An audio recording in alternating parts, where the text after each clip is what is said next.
Hi everybody, welcome to the Sonic Boom Commentaries post-show slash podcast slash thing that Mike Pollock walks around various streets to, apparently. So hello Mike. Hi. But yeah, episode 52 was surprising, actually. I didn't think it was going to go in that direction. We'll start with our usual thing, which is Donnie. Yeah. What was your highlight, Donnie? If you say Dr. Eggman. Yeah, I was going to say Eggman. God. Eggman was the highlight for me. Just the fanboying of Shadow, the way he was trying to deal with the infighting of his colleague villains, I guess. It was enjoyable to see Eggman have a great episode, and rather fitting too, considering he really did start out things with as a highlight. You know, he was the highlight of a lot of the early episodes as well. So to see things like come full circle at the end, it's nice to see. I think a close second would be. That's a really good question. A close second would probably be. If you have to think this hard about it, I'm not sure if it's that close of a second. Yeah. It's not that close at all if you can't think of it. Yeah. The close second was probably the ice cream cart. There we go. Good old ice Oh, cream we're on Cubot. Yeah, for that ending line, that was beautiful. That was indeed beautiful, and the most blatant shill I think I've ever. Oh, that was fantastic, and there was some sort of hard truths in there as well, wasn't there, about locations and things. Kat, what did you like about the episode?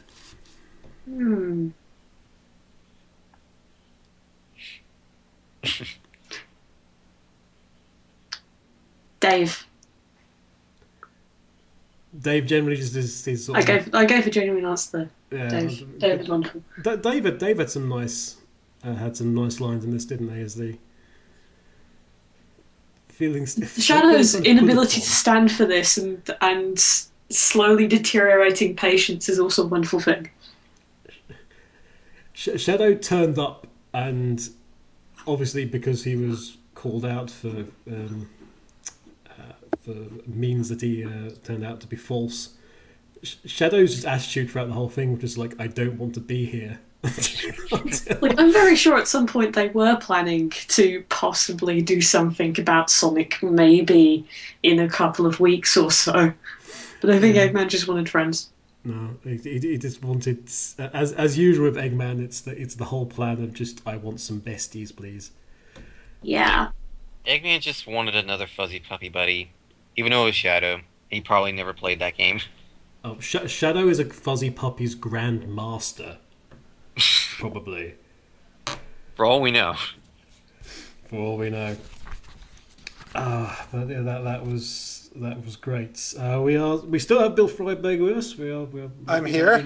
With us for. What was your highlight of the episode, Bill?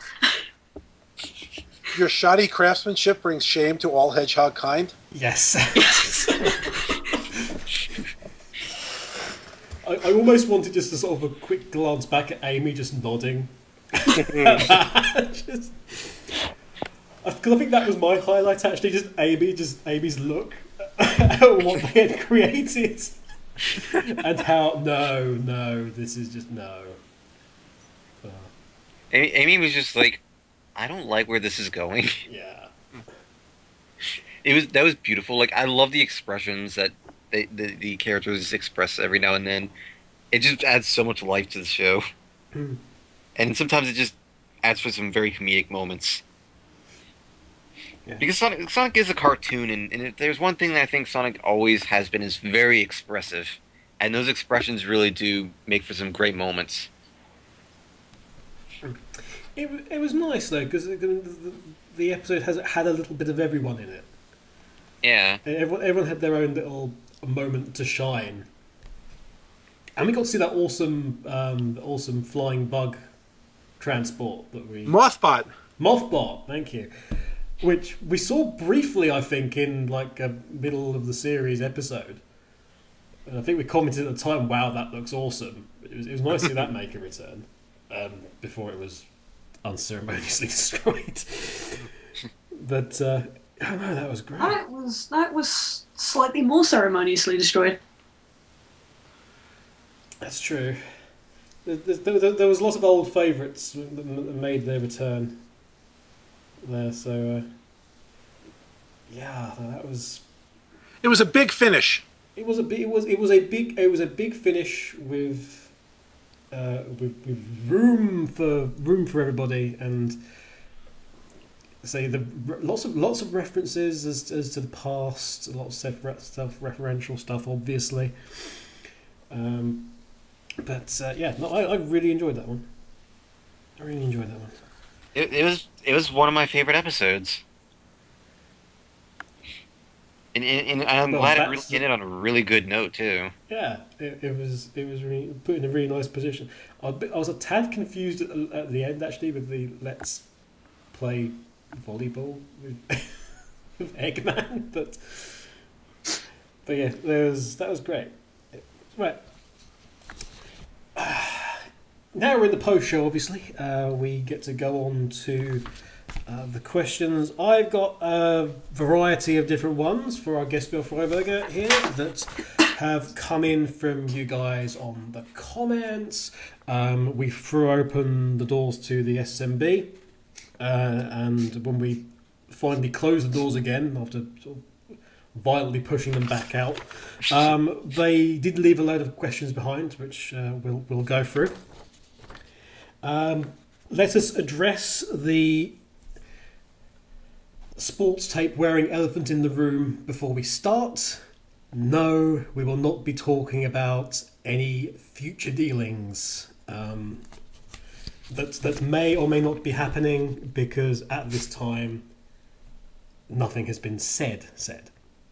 So, Bill, if you want to know about season 1 and another one, that's not happening. So, and I hope you can understand why. Obviously, Bill's not going to talk about that. So, but there is a lot of stuff that you guys came up with. There's some stuff which we're sort of redirecting a little bit, so it's avoiding that topic, but is easily addressable about season 1. So, I mean, we mentioned the sort of the merchandise side before in the pre-show. Are you yourself involved in like any of the approval processes on that? Nope. You're not. So that's. So you're surprised a lot of the time with half the stuff that comes out, are you? Or you made aware of them, or? No, I'm just I have that's so far afield of my department and what I'm involved with, that there's a licensing and merchandising department at Sega, and they handle that stuff. I have very little to do with the approvals or suggestions or anything. They do what they do based on the shows. If you could suggest a piece of merchandise, what would it be? A comedy chimp figure. Comedy chimp action figure. It's almost surprising to me that there isn't one. Well, it's these are kids' toys, not collector figures. So collector figures, fans want everything. They want every character. Kids' toys, they want the main characters, and that kind of makes sense. That's very true. And what's your favourite piece of merchandise that you've seen released so far for Sonic Boom? I like Tails Plane. The Tails is plain. Yeah, it's cute. It is. We mentioned a little bit about on previous session last time you were on about the surrounding people you work with. Obviously, on the series, there's lots of people involved from Wheelo, from Sega, and in between with the writers. Who would you say is that you work with is like the unsung hero on the team? Who do we guys not know about? Essentially, who The director, Nathalise, works tirelessly. She and I probably, put in the most hours of anybody on the show, making sure everything is right and looks good. So I would say probably, the actors all do a great job. And one of my favorite parts of the production week is going to the record and hearing how much funnier they make the scripts. But if there's one unsung hero, it's Nathalise. She does a great job, and she works tirelessly. And the actors are not unsung. They get a lot of, credit and adulation from the fans. That's another reason, even though I think they do a great job, I wouldn't list them first. Nathalise just does everything. That's exactly the sort of person I think they were referring to. Is somebody who we know the actors as the well, not the faces obviously, but the voices of the show. But there's obviously so many people working around behind the scenes. We have. Donnie, did you say there was the A-Team music again? I have it relatively low on speaker because I'm recording. Did we have the A-Team theme again? Yeah, that wasn't the A-Team theme. It was the B-Team theme. You would. We have one of the questions I received was, why were there 3 different versions of Yakety Sax ish music? What do you mean? There should have only been one version? I don't understand the question. There were in the series Yakety Sax was used 3 times and it was 3 different. Yakety versions. Sax was never used in the show. You know what we mean. Yeah. The Yakety Sax-esque thing. There was that kind of funny sax music was used a couple of times because it was funny. Just for that. Yeah. It fit what was going on at that moment, I thought. Fun times. We need like a. There you go. We need a term to call that from now on. Kat, come up with that. Oh. You're good at. Do you want me to come up with that in the meantime, or come up with that on the spot? No, later. We need something to refer to it as. Okay. Right. In every series of television, or in production, or pretty much anything, there's like a problem child episode. What was the one that caused you the most trouble, be it like rewrites or approvals? Was the one that just sort of dragged on a lot? Which episode was that? They all kind of blend together. I'm trying to think which one, if any, were really problematic. There was one where there was an approval issue, and I can't remember which one it was. To be quite honest, I remember there was one that we had to do some rewriting in order to some issues, but I for the life of me I can't remember which one it was. Let me see if I can look at in the list here.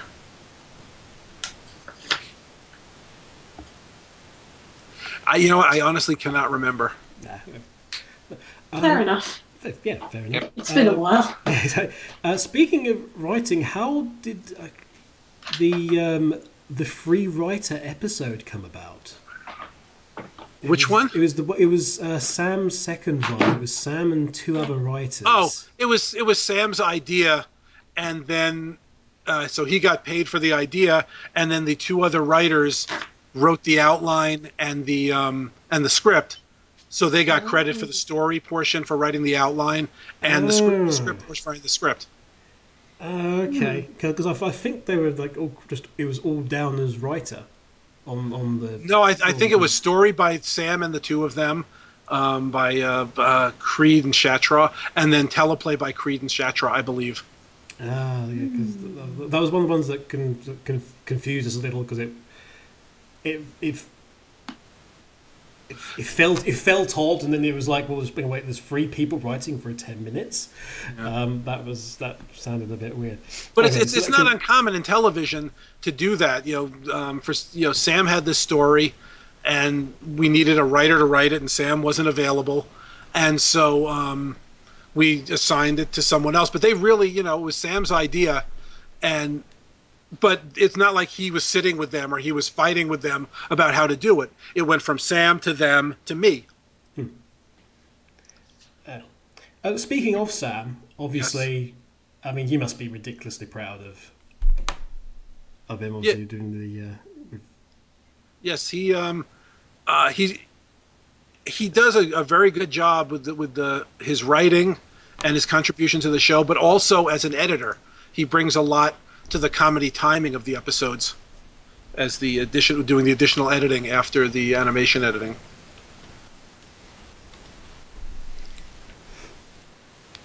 And he wrote the comic book, which a lot of people are saying it's their favorite issue of the 11 issues.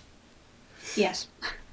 It is. I think we did get a lot of feedback, I think, regarding Sam's episode as to it felt the most sort of... it was probably the episode that sort of was the most of an homage to the history of Sonic, if you like. The It's most funny references and things in it. Yes. Well, he's younger, obviously, and he's a fan of that stuff, and I know a lot of that was intentional. He wanted to refer to other shows, the other stuff, just kind of hinting at stuff and making references. I think it was the first time where Eggman says, "I hate that hedgehog," or the only time. And a lot of that was intentional on Sam's part.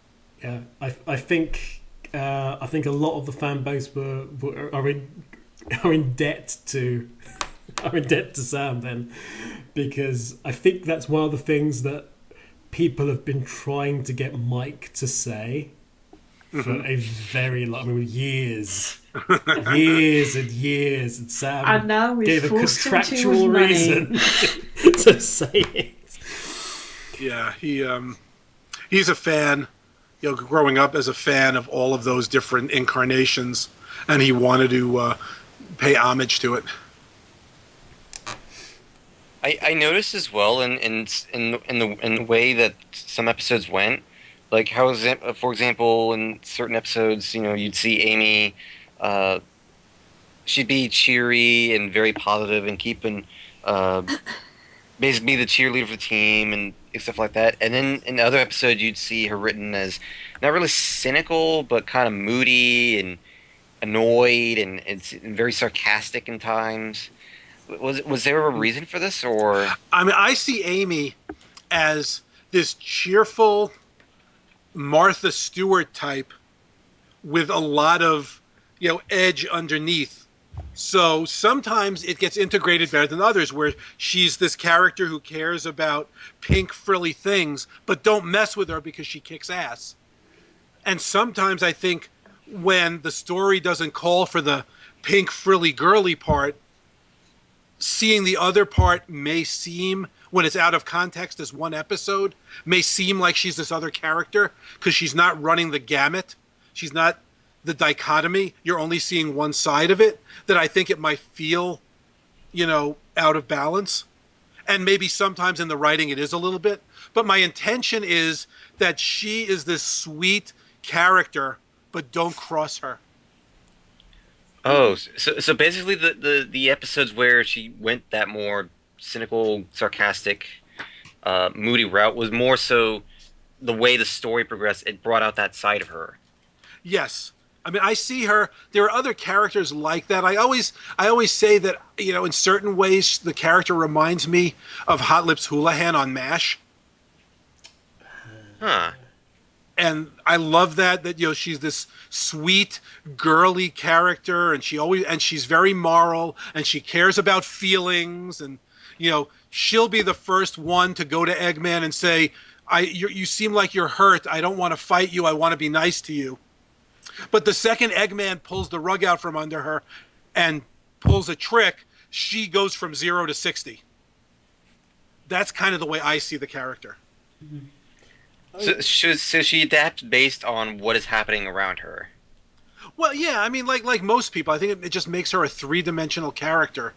That she is this nice, kind of character who cares about feelings, but she's not a pushover. She's strong, you know? Yeah, 'cause I never really thought about it that way because I just thought like I didn't know exactly like where they were going because it was like suddenly you're seeing a different side of Amy. Hmm. But with the way the plot seemed to go, it just seemed like there wasn't much necessarily a reason for her to go that route. But thinking about it, and when you describe that, it's like okay, it makes sense now because now, like thinking about it, there was a reason for her to go that route because things are not really going her way, and Right. I and there's mean, frustration and stuff like that. yeah. I mean, I think the classic example of that is the one where she redecorates Eggman's lair. She's being Martha Stewart, and everyone's being impossible, and so she gets mad at them. And then Eggman shows up and compliments her and recognizes her ability, so she wants to go and do it. But everyone says, "Don't go. He's evil." And her attitude is, "I can take care of myself." And then basically she goes and she makes Eggman's lair really girly. And then when things go wrong and Eggman wants to capture her, she turns again. She gets strong and stern. I think that's actually legitimately the most interesting relationship in the series. Actually, is Amy and Yeah. Eggman. Right, because she's open to him because she is a caring person, and she says, "Well, he's this evil guy, but maybe there's a reason behind it. Maybe being nice will work." Sonic is just, this guy's my enemy and he's always annoying me. Tails is on a different plane altogether. Just, his head is in his inventions and stuff. And a lot of times he's over eager, but Eggman is Sonic's enemy, so Eggman is his enemy.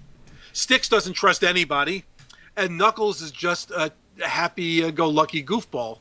So Amy's the one who, maybe the secret to defeating Eggman is not fighting him, but being nice to him. It seems to be working. Yeah. Ever so slightly. Well, I think she's the most complex character, the most three-dimensional of the team, for that reason. And then you've got the reverse of that as well, and you mentioned that obviously Eggman complimenting Amy and recognising Amy, and he did that multiple times throughout the series as being the one character that actually really kind of got Amy. Right. And part of it is he is acknowledging it, but part of it is when it serves his evil needs. Like he needed the lair redone, and he couldn't do it with Orbot and Cubot, and he knew that Amy had this ability, and he knew that if he just asked her, and he didn't attack, that she would do it. I mean, he could have from the beginning. He could have just kidnapped her and made her do it, but she has this strong side, and she would have resisted. But he also knew that if he was someone in need, someone who had a problem, Amy would immediately be open to helping him with his problem. So it was calculated, but it was also genuine. Okay. Well, there you go. Because I think that was one of the big questions we had going into this episode, for the series as a whole, is just exactly what she was like, particularly because we weren't exactly sure. Yeah, it was the sort of discussion we've had the last couple of weeks of the show anyway. Was that, in that, I mean, the way I think I remember I described it was that most of the characters were sort of, was it X but Y, so, And Amy's X but Y was less clear. yeah, it was almost like X but Y, also potentially Z. Yeah, no, I think another good example. Maybe a of that, 2. Another example of that is the episode where they read her play. I mean, there's this problem. She invites everyone over. The guys are kind of rude and selfish, and then she gets upset with them. When they're rifling through her drawers and they don't clean up after themselves. She's trying really hard in this situation where they're all trapped together. She's trying really hard to be cheerful and upbeat, and they're kind of a little rude to her. And she eventually snaps, and they realize they were wrong. And they try and make it up to her. And of course they make it up to her in a stupid way by having Dave the intern play her. Oh, his performance was fantastic. I agree. His performance was too good. I would have preferred that it be shoddier, but I'd give his performance 4 stars. 4 stars. He's got a good review in the paper the next day. That's right. Yeah. That rose has no thorns. Absolutely. Okay. We have a question now from Blue Fly Kids. Just one question for Bill. Were there any jokes that you really liked but that didn't quite make it in to season 1 stuff? That happens in every show, and again, I couldn't tell you off the top of my head because I'm very familiar with these shows from the whole writing and rewriting process and through the whole editing process and stuff. But we have to realize when you work on a show, there are things where I might say, what episode was so-and-so? And someone will say, oh yeah, that got cut. It wasn't in any episode. But they all kind of blend together. I'm working on, when I'm doing the show, every stage of production at the same time. So maybe I'm developing a story and I'm rewriting a script, or I'm breaking the script, breaking the story with other writers. Plus, there's animatics that have to be cut, and there are storyboards I'm looking at, and there are radio plays that get edited. So maybe there's a joke that was in that we recorded with the actors, and then the radio play is too long, and I got to cut jokes. So I never remember what's in or out. It's all a continuum in my head. So it's really hard for me to say without like looking back at some scripts, because some of the stuff I might say and it might actually still be in the show, or it might not have been. It might only be in the script. It's too hard. I would love to give an answer to that, because I think that's always a cool thing for the fans to hear. Oh, here's this joke or that joke, or here's a thing we did. But a lot of this stuff happened months and years ago, and it's kind of hard to remember now.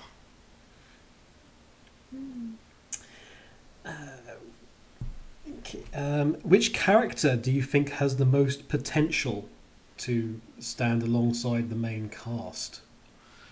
I don't know what that means. So I think they mean from this obviously not the main, like the secondary cast. Which member of that? So the likes of Dave and Lady Walrus, and who do you think has the most sort of potential to sort of break out and really become an equal with the others? I mean, that's a weird question, because those guys are in a team. But just who do I think is the breakout character? If we reduce it to that, I think it's Dave the Intern. The fan base for Dave the Intern is disturbing. Yes. I wasn't going to say that, but yes. I had to get that word out of the way at least. It is disturbing. Yeah. Well, not like traditionally disturbing, just very weird when you actually sit down and think about it. It's like there's some. Never look up Dave the Intern. That noise. Bad things lurk there. But no, that grew in a huge hurry. That fan base though for Dave, people really took to Dave quickly. I think he's a really fun character. I think he has a want. I think characters who want something make it easier to empathize with them and root for them, even though what he wants is really silly, and even though he's really bad at his job. I was told many times in writing in sitcoms that if you ask people in like a survey, do you like characters who are bad at their job, people will always say no. That's a bad trait to give a character.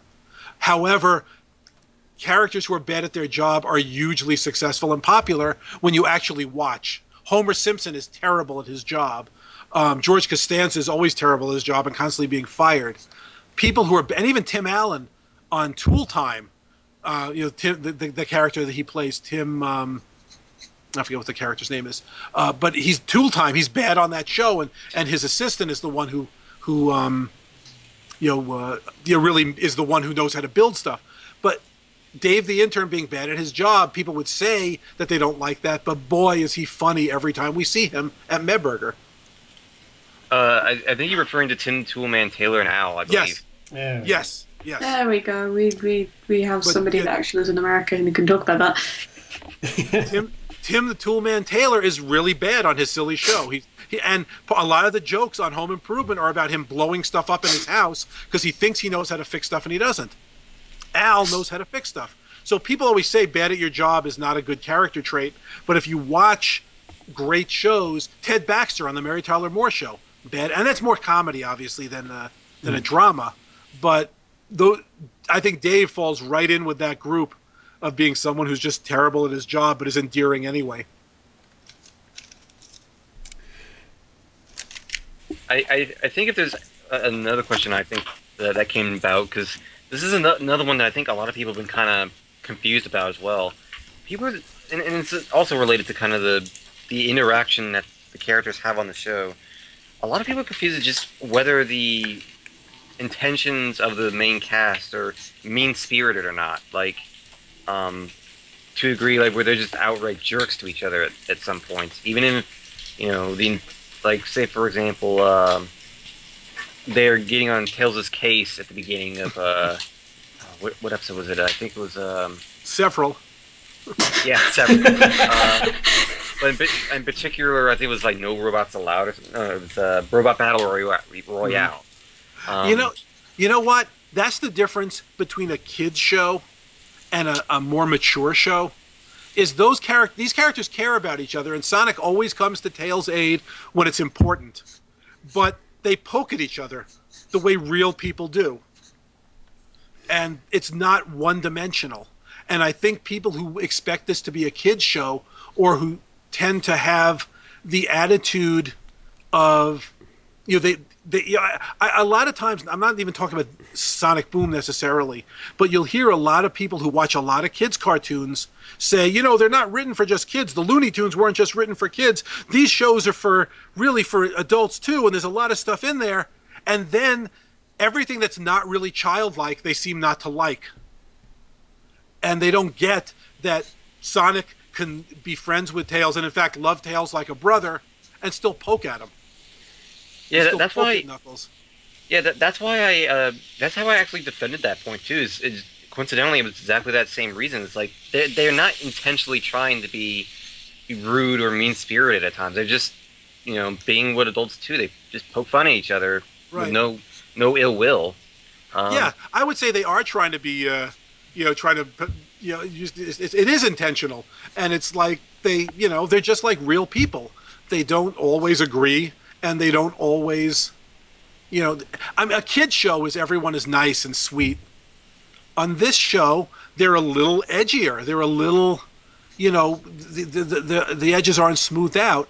And sometimes they'll poke fun at Tails. But I don't think you ever get the feeling that if Tails was in trouble, any one of them wouldn't risk themselves to save Tails.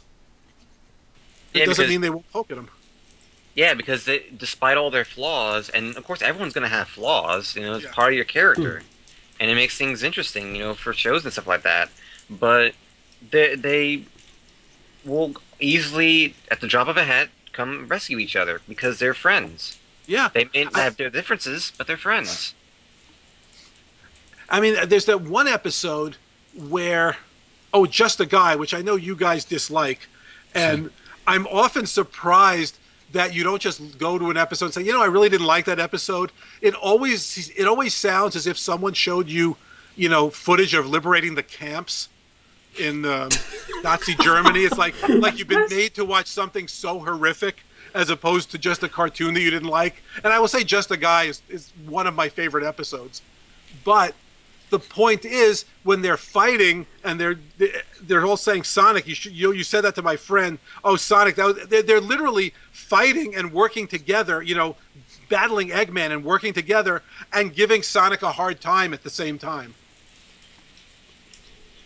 Yeah, I can see why where the appeal in the show comes from. It's just there's a lot of adult appeal just as much as there is appeal for kids. It's not like your usual kids show where, like you said, everyone's getting along, it's happy-go-lucky and carefree, and these aren't characters that are 4 years old. They're all in their teenage years. So they're aware of real-world events, and they're concerned about stuff like differences between each other, and this is an issue for them, and they make that clear during the show. Plus, you've got a group of people who are with each other all the time. Mm-hmm. Yeah. And if you're with a group of people all the time, there's going to be tension. So it's nice. It's nice in a way that's kind of represented. And that, no, it's not always sweetness and light and happy families. Right. I mean, one of the things I learned when I was coming up and learning to be a comedy writer, I think I learned this from Neil Simon's brother Danny, which is "they" is a bad word for comedy. Everyone should have a different opinion about something. There should be conflict. Without conflict, there's no comedy. So it's like they all agree this is not as good as Sonic thinks this, but Knuckles thinks he's in charge, and Amy wants to go a different way, and and Styx is just paranoid and thinks that everyone is wrong. Yeah, kind of like what they did at the end of the the Curse of the Buddy Buddy Temple, where they were just arguing amongst each other. Yeah. They were trying to decide who was going to be in charge in Sonic's absence, and nothing got done. Yeah, that was beautiful. Yeah, I really liked that part of that episode. I liked the whole episode, but when we had to figure out, well, these two guys are going to be locked in this temple, are we just going to follow them, or do we want to service the rest of our characters?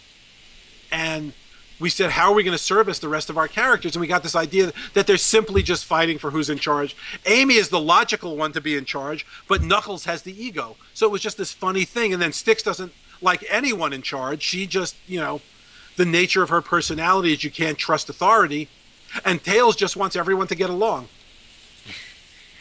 Yeah, and I do like that too, how like the differences happen and stuff like that, because it's like I said, most kids shows tend to go like a one-dimensional route, and in the case of Sonic Boom, it doesn't take a one-dimensional route. It actually goes two-dimensional, or even three-dimensional. I try to go that way. I mean, I hope I'm successful more often than not. Sometimes you try that and it just kind of doesn't work right or whatever. But yeah, that was my intention. I mean, when I first came on the show and I was doing some interviews and stuff, and I said I wanted to be smart and adult, and a lot of the fans responded, yeah, this sounds like there's hope for this show. And then as soon as I was smart and adult, it wasn't one-dimensional, and they said, the Sonic should never be this way, and Tails should never do this. And there was a lot of feeling that this is not Sonic. But it was exactly what I intended to do, and what I promised to do, and I hope I did it more often than not, and I hope more people like it than don't like it. But the intention has always been for it to be smart. I think part of the reason why people have been just saying that this is not Sonic is I still don't think they've quite wrapped it around that this isn't the main series Sonic that people are used to seeing. This is an entirely different universe. There's still some similarities, like this Sonic and his cockiness, and there are Tails. people who haven't gotten used to Sonic Adventure yet in this world. So, I mean, the example we always give when talking about it is Batman. There's Batman from the Adam West series. There's Batman: The Dark Knight. There's the Tim Burton Batman. There's Batman: Brave and the Bold. They're all different. The Joker is much more lethal in Dark Knight than he is in the Batman Adam West series or in Batman Brave and the Bold. Batman Beyond takes place in the future. There are all these different incarnations, and one doesn't invalidate the other. And if you're a Batman fan, you may love one more than the other, but the one that you don't like doesn't hurt you. And if you don't like Sonic Boom, I mean, I would love for everyone to love it. I'm trying to do a show that is relatable to a lot of different groups. However, it doesn't in any way harm the adventures of Sonic the Hedgehog or the Sonic comic books or the games or whatever. It's a separate thing, and people seem to not want to accept that. It's thing that happens it happens in cycles, Bill, if I'm honest. It always has done. I think the thing is, because Sonic's existed in so many different genres, and there's been so many faces of Sonic, actually, because he's had 5 television series now and specials and 2 separate comic books that went on for ages, and obviously the games have, because of that, there's been a lot of people at different ages just coming in and have latched on to something which is their Sonic, and there's just so many different versions of so many different groups within the fan base that you sort of get this sort of separating off. It's annoying and it's silly, and but it happened. This what's happened with Boom, and what you've probably seen with Boom, is exactly what happened when Sonic X came out.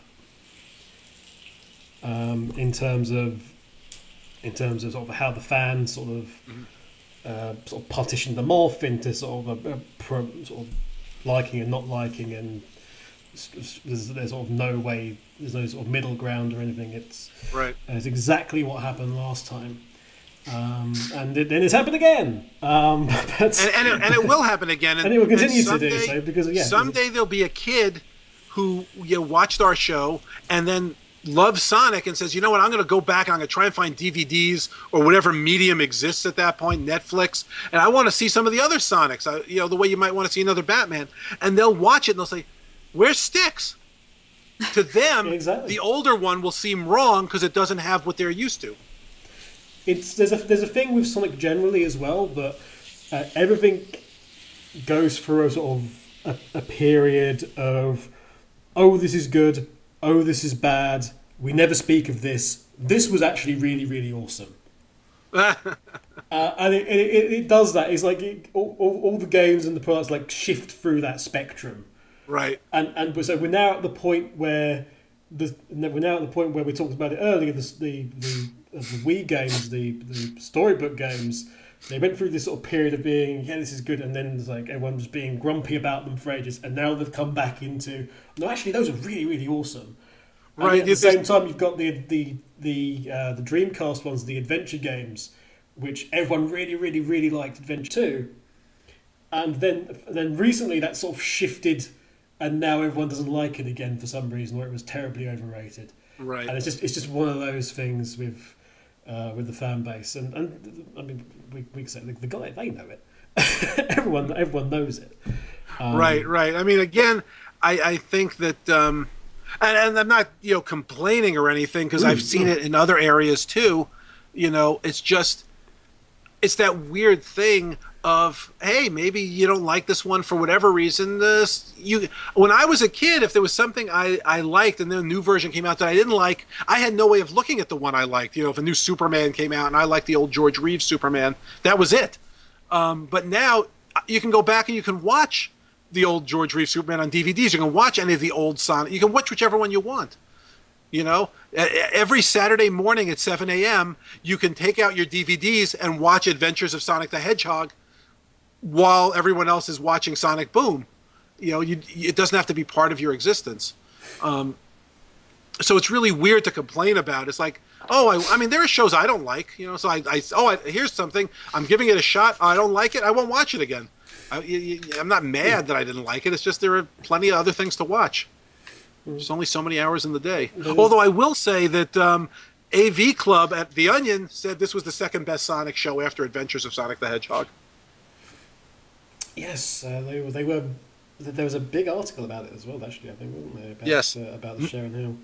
And not just the series, the movies, whatever other things came out with Sonic, we were number 2. So. Hey. Yeah.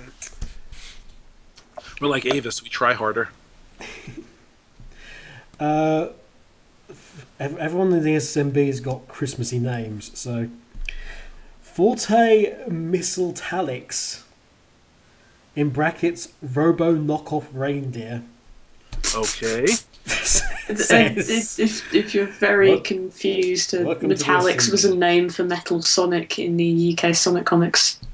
At the point where it went all Doctor Who, but Doctor Who wasn't really in existence at that time, so it was okay, and nobody thought about it. Yeah, the UK had its own comic that went for how many years did it go on for?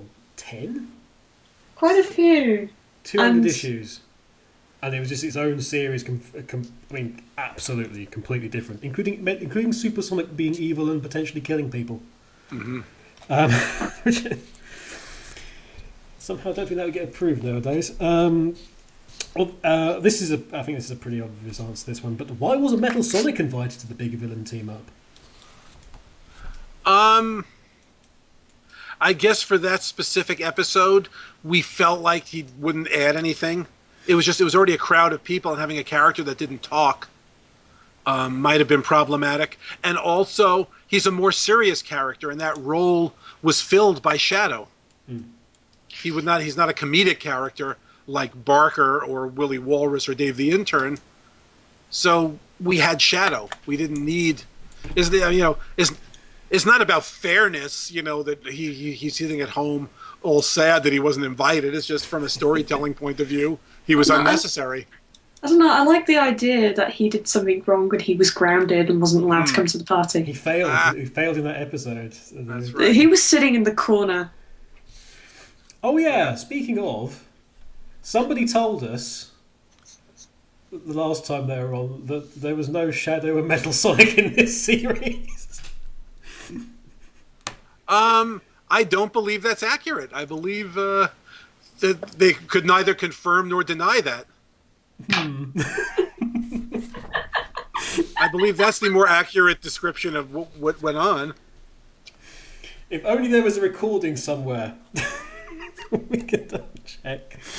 It was definitely. It was nice to see them both. Actually, and you're right. I don't think it would make any sense to have Metal and Shadow in the same episode.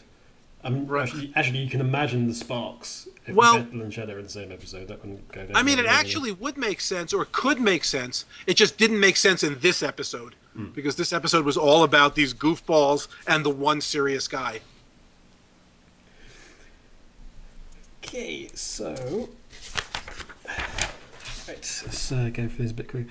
There was a few of these, but it's the common question, and I will give you the floor to just answer it as you wish. Okay. And I didn't think we would ask this. So, Shassensil says, "Why did you decide to make Knuckles so dim-witted?"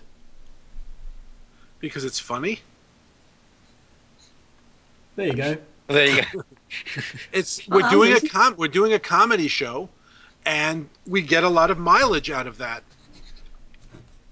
I don't know how to answer it any other way. I know people think there's some nefarious plot afoot here, but no, as I've often been on shows, the people have said very often on a lot of shows I've been on, the dumb guy is your best friend at 2 a.m. And it's a comedy show, and you want, those jokes are really funny a lot of the time. It was one of the things that we noticed. We really noticed a few episodes back was there's actually been despite that. Yes. Obviously, that Knuckles, but there's actually quite a lot of things said within the scripts that sort of hinted that actually Knuckles is actually very smart and sort of skilled in other areas, but just not in life, if you like. He has some skills and abilities, but yeah, he's not the smartest guy. But he's loyal. He's got a bit of an ego, but he'll come through. He's strength over intellect. But no, he's kind of the dumb guy. But he does have other qualities,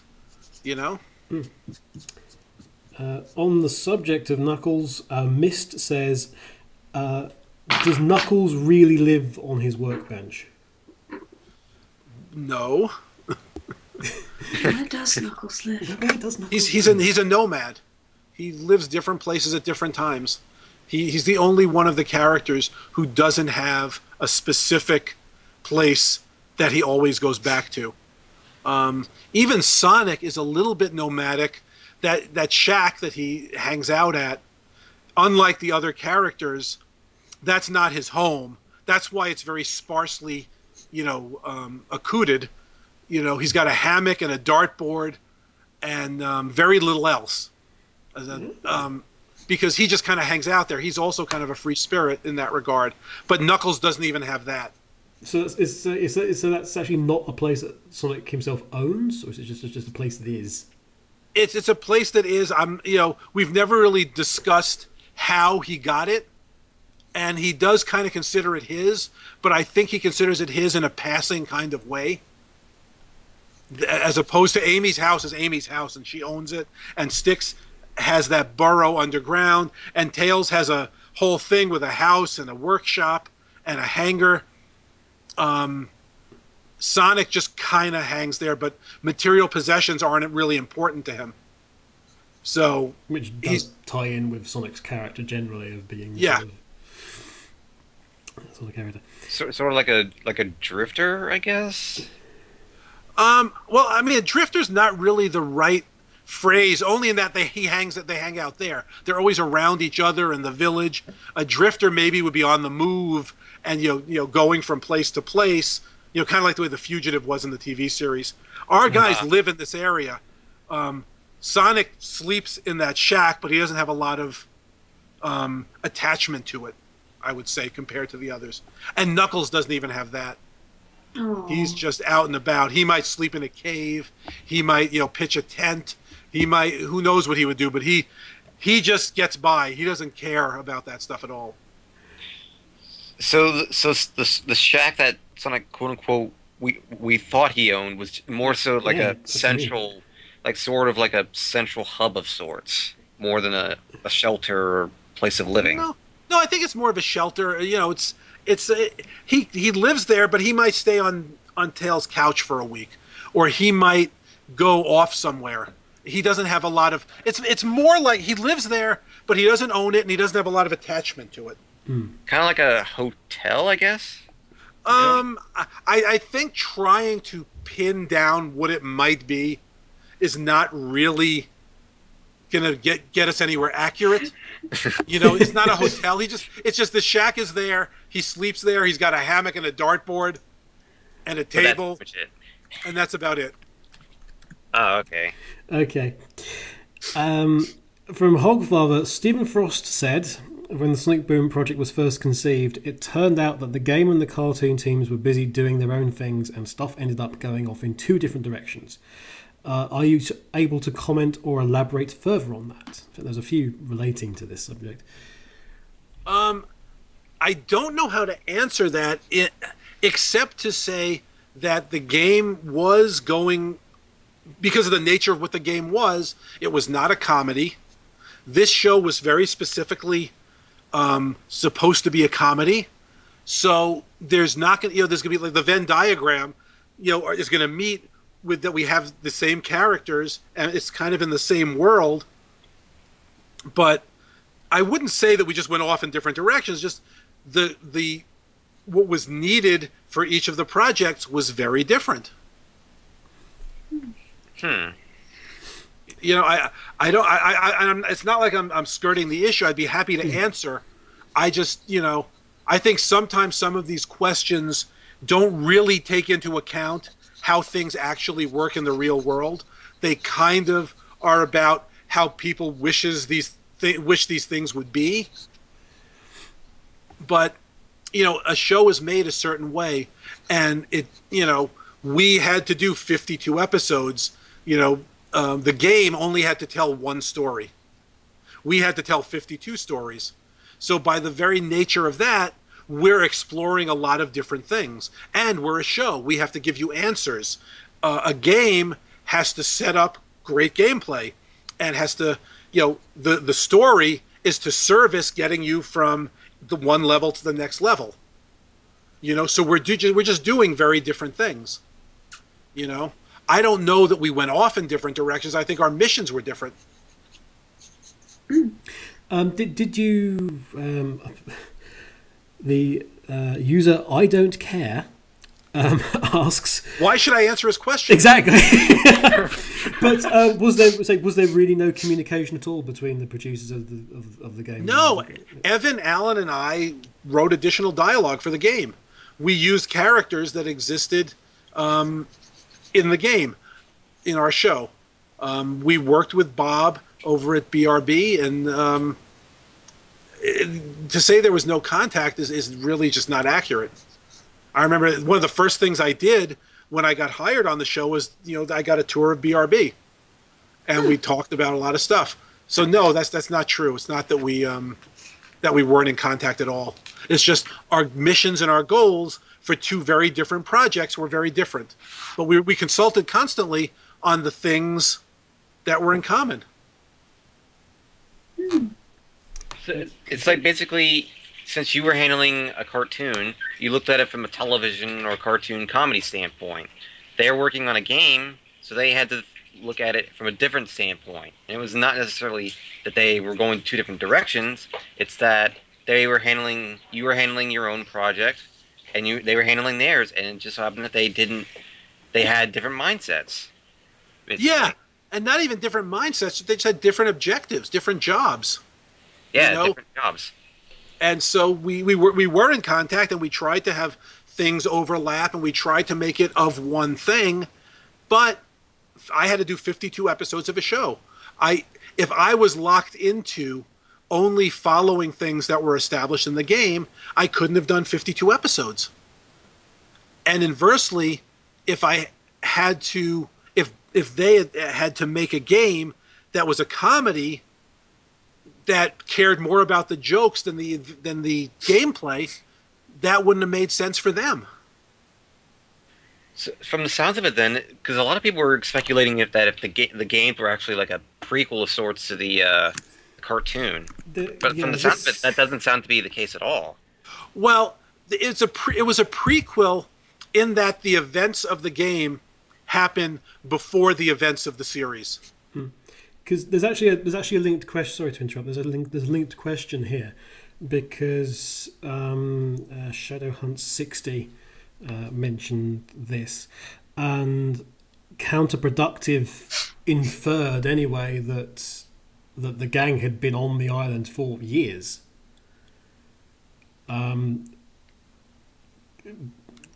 It was when when Knuckles was trying to find out where Charlie was, and right, it was like, I fired him years ago. So it's whether or not that's like an exaggeration or you take it literally, but it was a sort of an unusual thing that suddenly it was like, oh wow, time really has passed. Well, yeah, at the end of the day, what's going to make a more interesting story? They've been there a short amount of time, or they have some kind of history on the island. And we decided, as we were getting close to the end of the season, that this story made more sense if it was someone that Knuckles had a history with, instead of someone that he got into a problem with yesterday, or a lot of these stories, they take place, from the time the story starts to the time the story finishes, without a lot of stuff that happened way back when. And this story just seemed like it would be a better story. And at episode 50, what's the point of being specific to some other set of rules and guidelines about when they got there and how? At this point, we're trying to. The show is blossoming into its own thing at episode 50, and the better story required that some stuff happened in the past instead of 2 days ago. So it was basically along the lines of like, it was just something that really fit with the plot to help make it flow but keep with the comedy pace. Yeah. So now if you look back, you say, yeah, I guess clearly they've been on the island a while. If that doesn't gel exactly with the game, that's a problem. But you reach a point where you just can't be beholden to very specific ideas, because it just limits you too much in storytelling. I mean, if you watch a lot of shows, a lot of popular shows that you've seen, there will be references. Like if you watch Seinfeld, there's often talk of not often, but there's talk of George's brother. There's discussion of things. When you're writing a show, you write a joke, and you write the joke is George's brother did this, and then you have another story where you say, you know what, this story works better if George is an only child. And the writing staff says, you know what, I'm not going to be beholden to one joke from season 2 and not do a full story, because I need stories. And that's just the nature of television. Things change because you don't want, we said that one thing once, or we met that character once, but you know what? We have this whole idea now for 5 episodes that we can't do if we insist on following to the letter some very, very minor thing that was established. And that's just the nature of television. I know the fans want to believe that there's some master plan and everything means something, and sometimes it just doesn't. Sometimes, I need a story for the next show, and someone pitches something, and it's a good story, and it works really well. However, this one tiny element doesn't jive. And I can either throw out this great story, or I can ignore the one tiny joke or the one tiny moment. And that's just the way television works. Yeah, it's not so much making a completely flowing canon. It's just having that episode fit with the general flow, basically. Yes. It's like no one writing TV shows is worried about the canon. Is saying, well, we need to establish canon. The rule here is this. Because stuff reveals itself to you. Ideas reveal themselves to you. Directions reveal themselves to you over the course of time, and things evolve. And so, I mean, even if you just watch the first 52 episodes, or the 52 episodes of this show, and you watch the first episodes that we did, the show was still very rough. It hadn't found certain elements of how we were going to do things and who the characters were. Those first several episodes, we were still finding it. And just because you're finding it doesn't mean you should lock in every single time. Just because I said it, maybe it was a bad idea. Maybe I'd wish we hadn't done episode X because it hurts too many new stories. So you forget you did episode X, and you just try and do as many good stories that are cohesive and hold together. But you can't be a slave to every word every character says always. No one who works in television ever says the word canon. Canon is for the fans after the fact. Yeah, I think that's one of the issues that I think fans have been having with the show, is that I don't think they realize that even though that Sonic is known as a gaming franchise, this isn't a game they're looking at. It's a television show, and television operates at a very different theme and pace and general environment than games. Right. I mean, you guys are the Sonic experts here. How many Sonic games are there altogether? Oh, God. Every incarnation. Rough estimate. Around 80 to 90. 80 I to would 90. estimate that's a lot. And that's over 25 years, 24 years? 25 years as of 2016, actually. I've done 52 stories in a year. So I've done almost half in a year, or in working time, 2 years, of stories that have been done with Sonic over a 24-year period. So obviously, I need to do different things in different directions, because some things that match the later games might not match the earlier games. So even then, they're looking, one game comes out a year. If I had a 24-year period and I did 52 episodes a year, it would be impossible if I was locked into what every single game did every time. We have to be true to the spirit of the show, of the characters, and the spirit of the situation, and the spirit of what Sonic is. But we also are doing 52 in a season. Yeah, that's not exactly an easy task, but at the same time, it's a lot to work with. Right. Okay. Right. We've actually covered a fair few of the other questions. Chameleon Guy asks, well, more or less asks,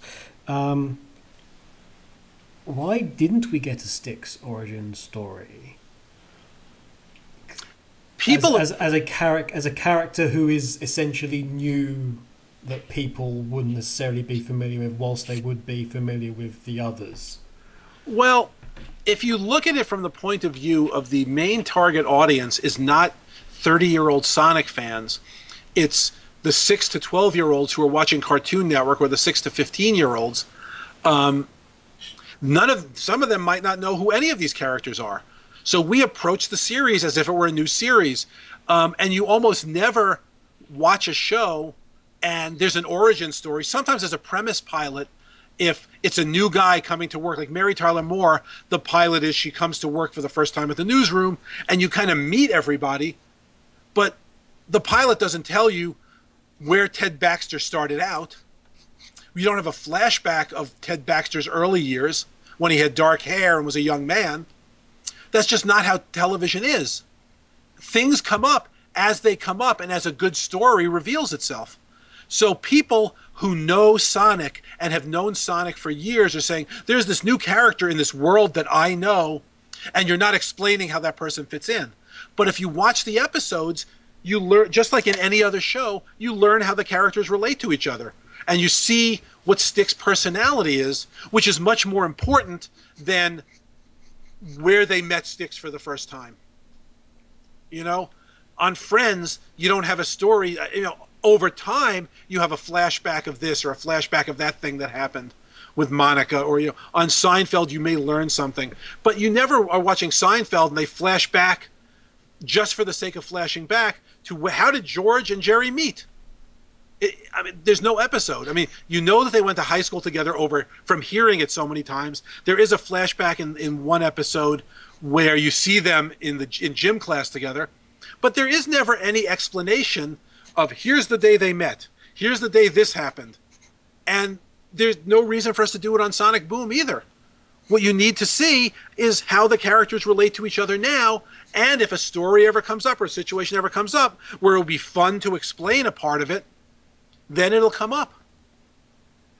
It just basically boils down once again to television is an entirely different medium than games, and it's not something that you have to keep in mind that things are not, they don't operate the same in the world of television than they do in games.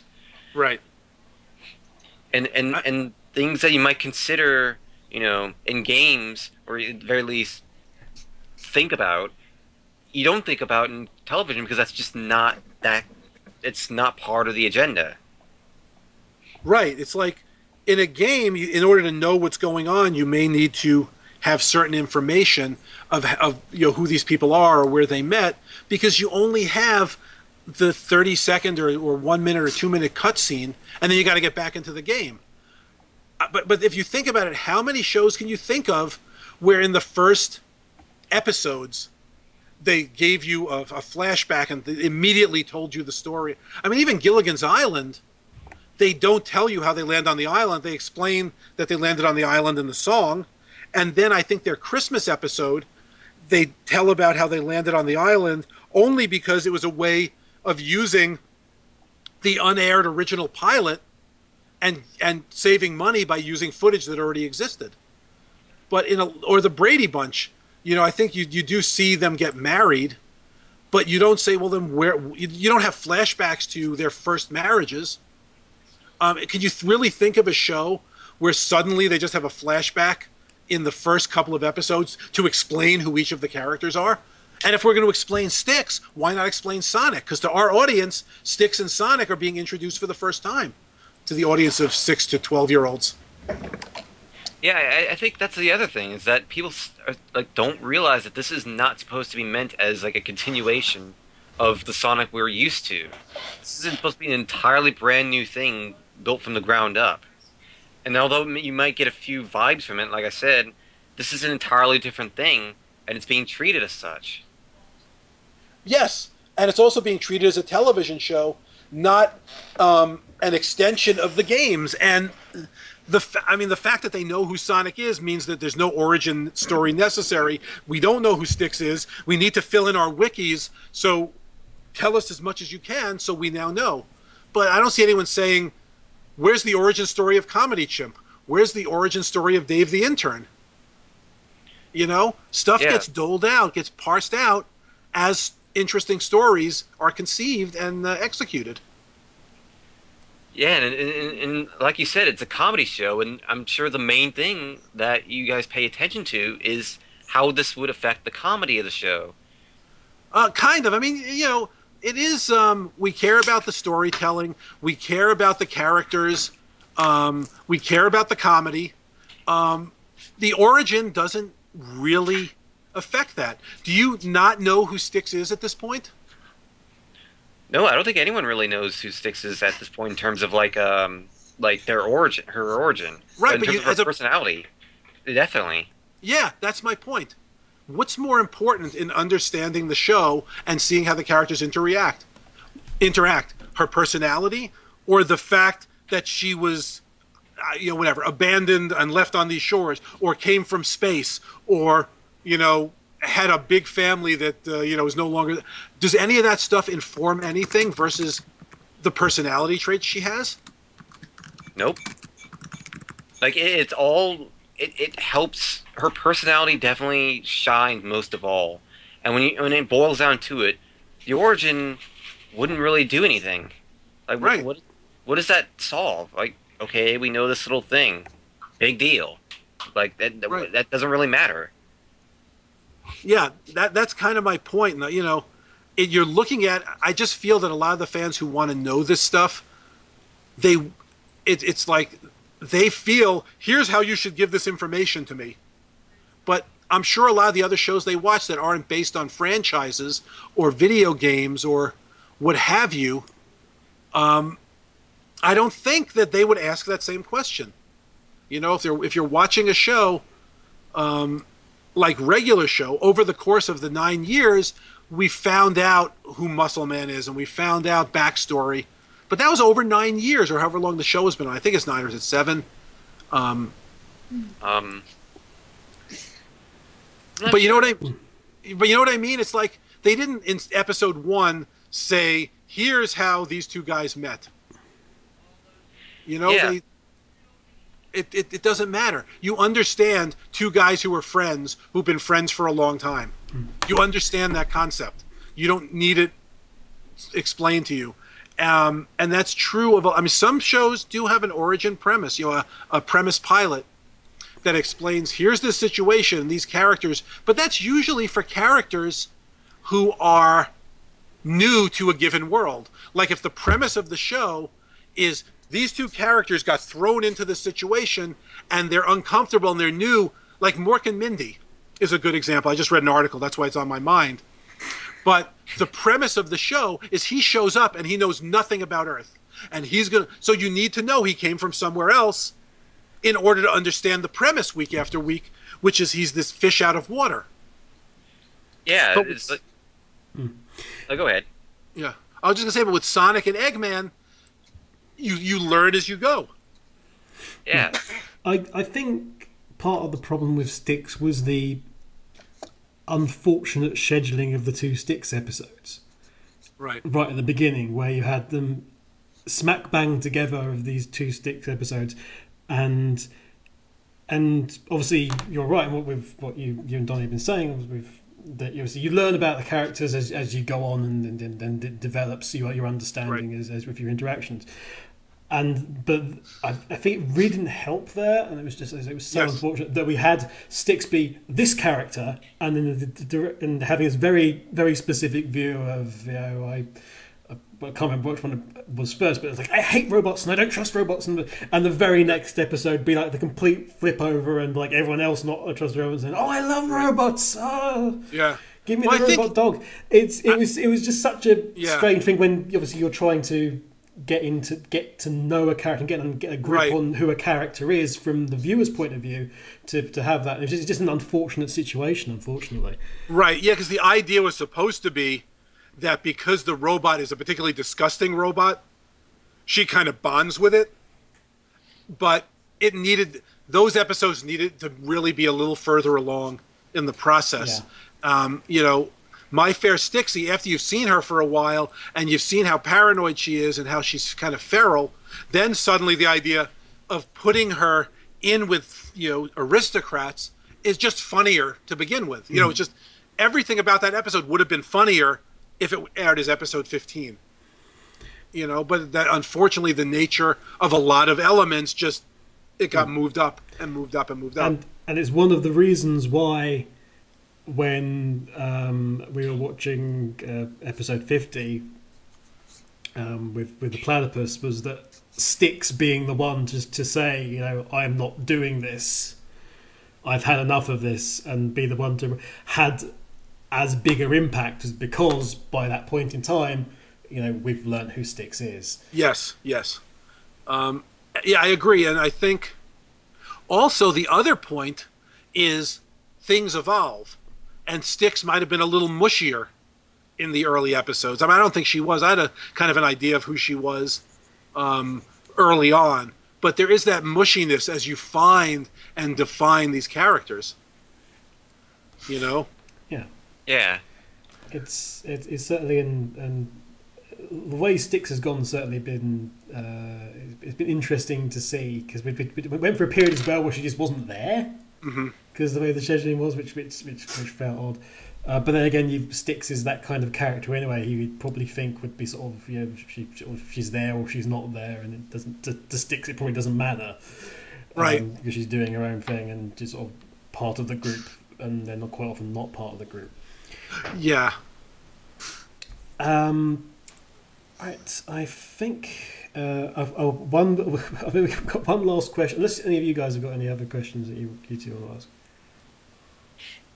I've got one last one down on my list, which is more of a challenge to Bill by the sound of things. Oh. Sorry. That was my grand contribution to this entire thing. Does someone want to meet me at the flagpole after school? Oh, That's the challenge. it's like, please meet me under the confession tree. Oh, no, it's the very first Miru to me is the name of the person, and I'll reword the question a little bit. We saw that Percy had a twin sister at one point, who was revealed to be called Stacy. Yes. If that is the case, what were the names of all the other Percys who appeared at the end of Battle of the Boy Bands in the crowd?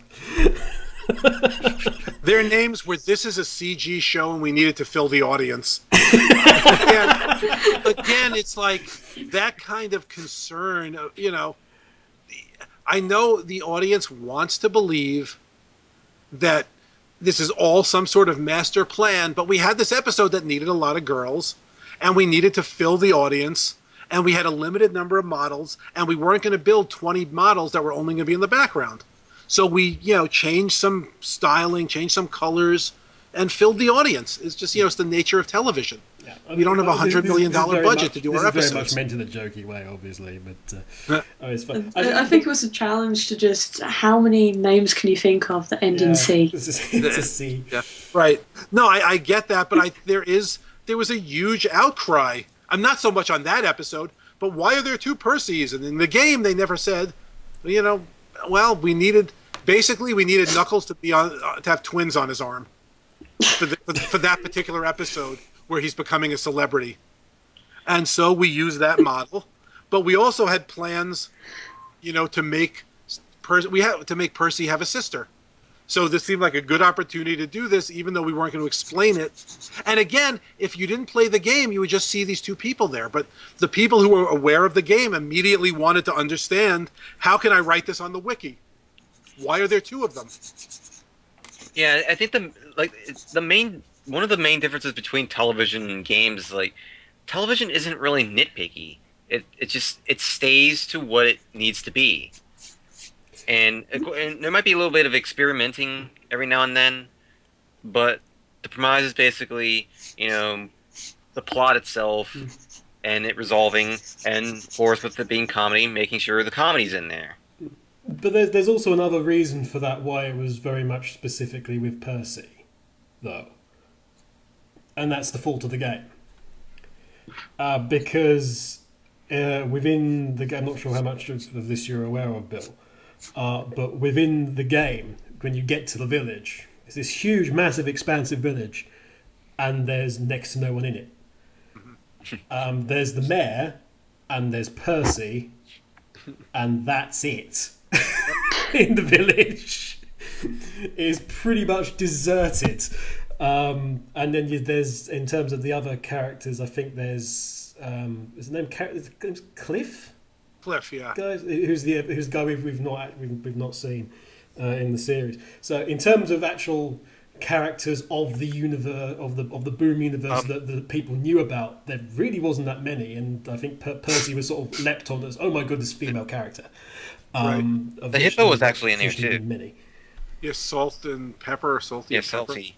Yeah. Oh yes, salty. Yeah, no, there are a couple of others. It's just, again, if you're not coming to it from the game, if you're just watching it as if a kid watching TV, again, our audience, 6 to 14-year-olds, a large portion of them may not have played the game.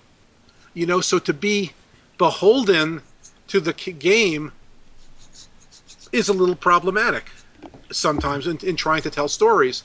And the reason we had the Percy model was because we had, Fire in a Crowded Workshop coming up that Percy was going to star in, and we are going to meet Percy for the first time. But we needed a character to be on Knuckles. We needed twins to show that Knuckles was really styling Hollywood style. And it's that simple. It's beautiful. Knuckles gets all the ladies. Yeah. He genuinely gets all the ladies. Yeah. No, Tails gets all the ladies, Cat, in this series. Yeah. That's true. Tails got some ladies and they didn't turn on him or die. That's true. Yeah. It's amazing. Poor Tails. He's slightly better luck in this series. My girlfriend's a plant. Who is also dead. Whoops, I've just killed her. Yeah. It's a slightly better run for Tails this series. No, my girlfriend is a robot. Oh good, I found the real version of my robot girlfriend. Oh no, she's evil? God damn it. Yeah, that's about right for Tails. So that's the thing. Is it was utilitarian in both the episode where Percy's twins, and it's also utilitarian. There are a bunch of lady walruses too, and a bunch of lady goats, because we just needed to fill the audience. Because communicating the idea of him having an effect on women was more important than that each model be different.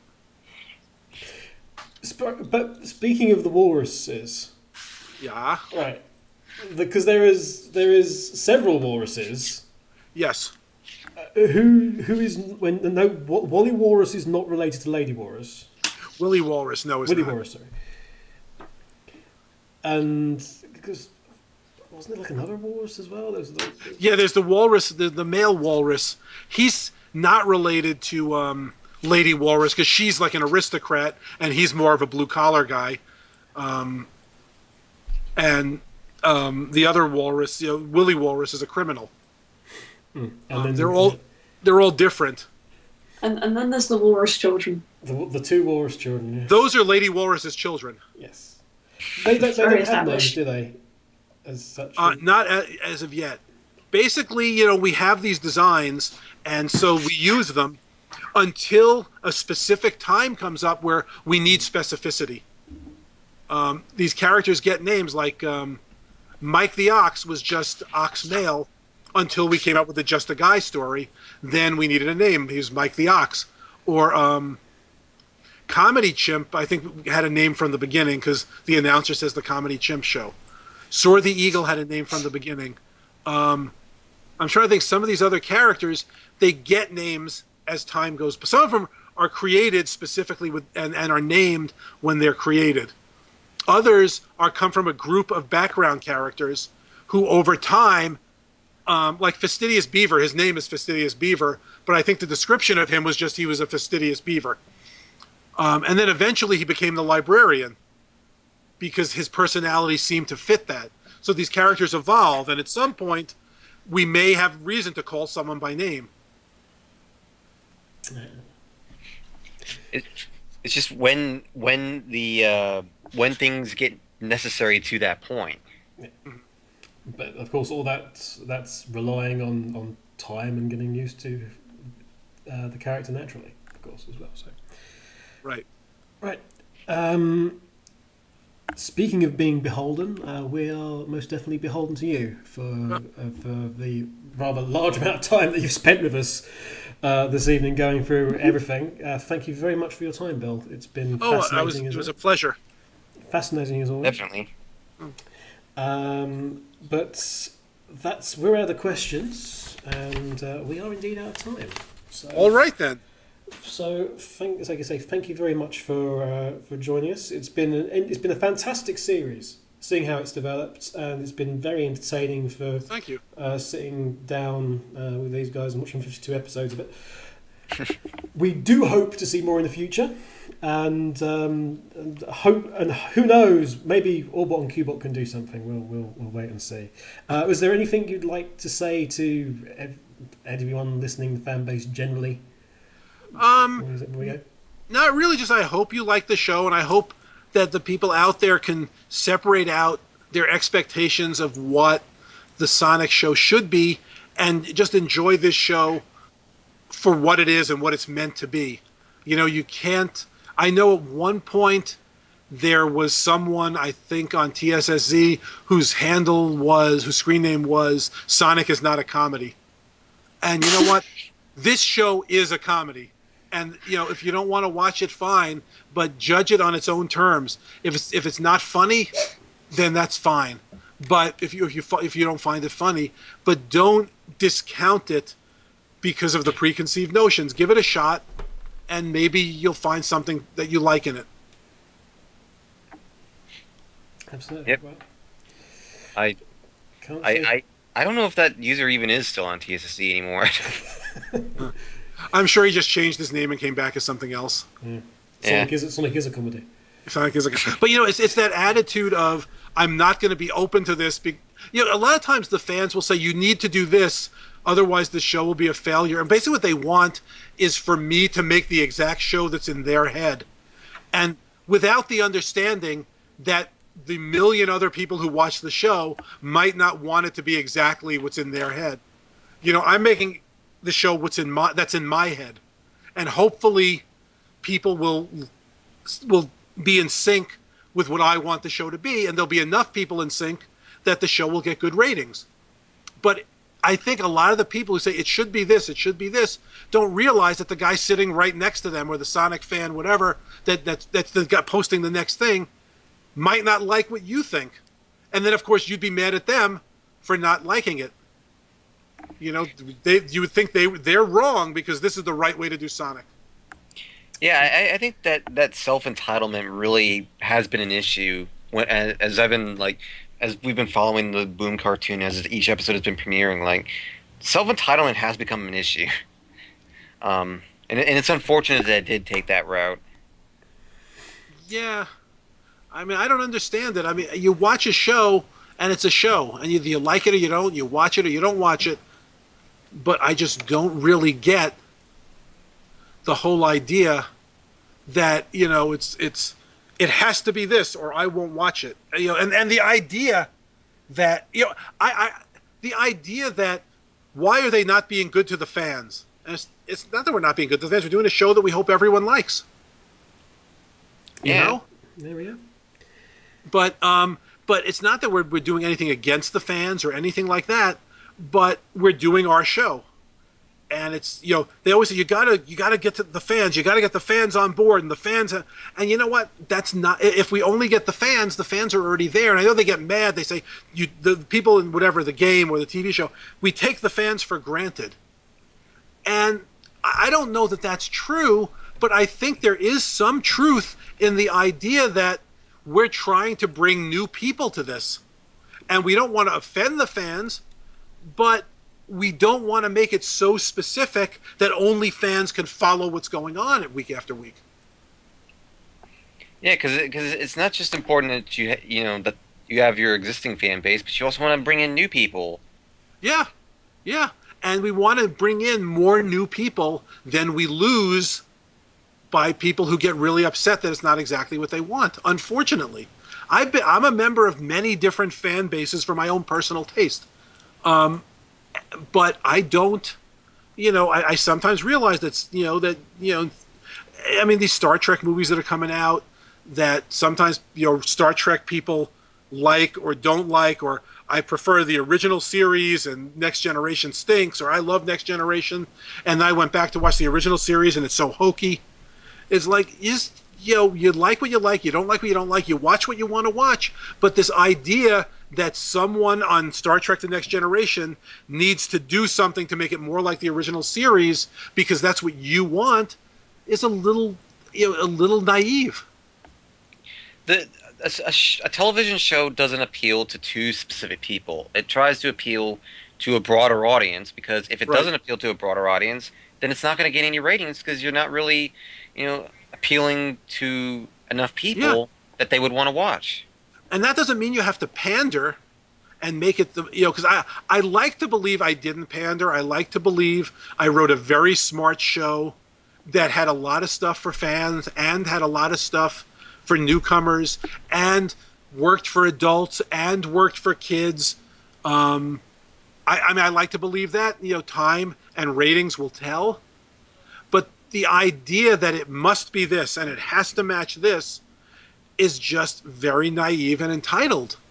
And hopefully, the show will have a broader appeal than it must be this. And Knuckles has to be, has to have this thing, it has to have this personality trait, and he must be noble, and I don't like the dumb Knuckles.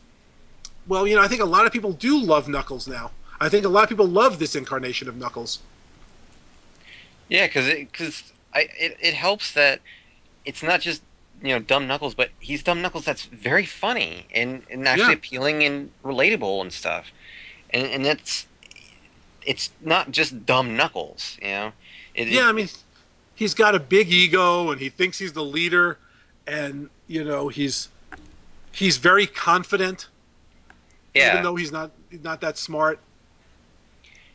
Yeah, it's not like Knuckles is just lol stupid or anything. Like it's like I said earlier. Like the show and its characters are not one-dimensional. They're actually two-dimensional and even three-dimensional at times. And it's part of what makes the show so appealing. It's just it doesn't pander to a very specific thing. Right, and that's kind of my point. I'm making a show that I think is good, and that's never going to be the thing that every single person agrees with 100% of the time. But it's a law of averages. If I'm hitting 80%, if people like it 80% of the time, that's a really good average. I don't know if that's the number, and I just pulled that number out of thin air. But if 2% liked it, the show would be canceled. Yeah. So it would have been canceled after 10 episodes or whatever. But the bottom line is, I'm trying to do a certain kind of show, and I just find it funny sometimes when people will throw back in my a lot of times in the comment section, which I kind of had to slow down reading, that people would say stuff like, he promised it would be a really smart show, and it's not. It's a dumb comedy. And I think if you look at it, I think the people who think it's a dumb comedy just aren't getting the jokes. Yeah. And it's easy to say that. It's easy to say, oh, I'm just too smart for the room. I don't think that's it. I think a lot of people do get the jokes. But I think there are some people who, they're just so ready to say, nah, this stinks, that they never actually give it a chance. And I think part of it is, if you want it to be an action show, the jokes wouldn't be funny. They would just bother you. Yeah, and it's like you said, like, people seem to have it in their mindset already, what they want the show to be, and B, what they want the show's fate to be as well. Yeah. And they will find anything in the book to, any excuse in the book to justify this. And I saw this quite a lot over the past year. I know exactly what you mean. And it's just, it's not possible. There's just a point where you have to look at it from a standpoint that is outside your own, because that's what television, people who work in television have to do. Yeah. I mean, I know there are many shows, like huge hits like Seinfeld. There are people who don't like Seinfeld. And they might even say to themselves, I think this show's overrated. But what does overrated mean? If 50 million people are watching it and you don't like it, it doesn't mean you're wrong, but it doesn't mean they're wrong either. Because it is all opinion, and it's taste, and it's what you like or don't like, or what kind of thing you like or don't like. But there's very often a rush to that. There's this equivalency that if I don't like it, it must be bad. and everyone who does like it is wrong because I'm not wrong. And I think that it would just be easier to, well, you don't like it, turn off the TV. Why are you coming on here and 30 seconds after the show ends, you're complaining about it? You know, maybe you might hate it, but that's still someone who's watching. Yeah. You know what I hate is people who watch an episode and then comment on it on like some sort of show like 30 seconds in. Those guys suck. Oh, anyway. Anyway, yeah, I mean, even as an idea, that idea would never work. Right. Right. Well, you know, I've seen, you know, you guys, for example, you don't like every episode, but generally you watch it because you're expecting it to be good. And then if there's an episode you don't like it. That's life. I mean, even shows I love, there are episodes I don't like. Yeah. Just like everyone else. And that's okay. I just don't understand the people who watch it to hate it. Look at the mysteries of the fan base. Yeah. Yep. Yeah. Yeah, but yeah, I mean, it's like I say, it's been fun. Even watching the episodes that we've not liked for the reasons we've given, but that's been greatly outweighed by the episodes that we've really liked. And like I say, we hope to see some more in the future. Fingers crossed, and Yeah, all I have my fingers crossed as well. You know, there's no official announcement of any kind yet, so we'll have to wait and see. Mm. So yes, I was going to say yes. Thanks for joining us, Bill. Donnie, do you want to say goodbye to everybody and wish them Merry Christmas? A Merry Christmas and a Happy New Year, and let's see where things head going forward. Cat? well, Donnie didn't say it, so puppies. There we go. Puppies. Damn it, now it's started. Okay. Check out the consoles. No. What consoles? There are no consoles. We've established this as a TV show, Donnie. Don't go back to comparing it to games. But I wasn't comparing it. I was making a running gag joke through these commentaries. I'm glad I don't have to be owed any more money for saying that. Excellent. And from me as well, guys. Thank you very much for joining us over the last 52 episodes. Hope you've enjoyed it. So look out for the show clearly coming out on DVD and things in the future. So if you would like a nice shiny copy of it, be sure to grab it while you got the chance. But from us on Last Minute Continue, from our partners at the Sonic Show, and obviously for our guests that we've had on the series, Mike Pollock and of course Bill Freiberger, who's kind of joined us twice throughout the series. We'll see you sometime down the line. All right then. Take care, everybody. Thanks for listening and thanks for watching. Yep. Bye, guys. Have a Merry Bye. Christmas and a Happy New Year. Bye.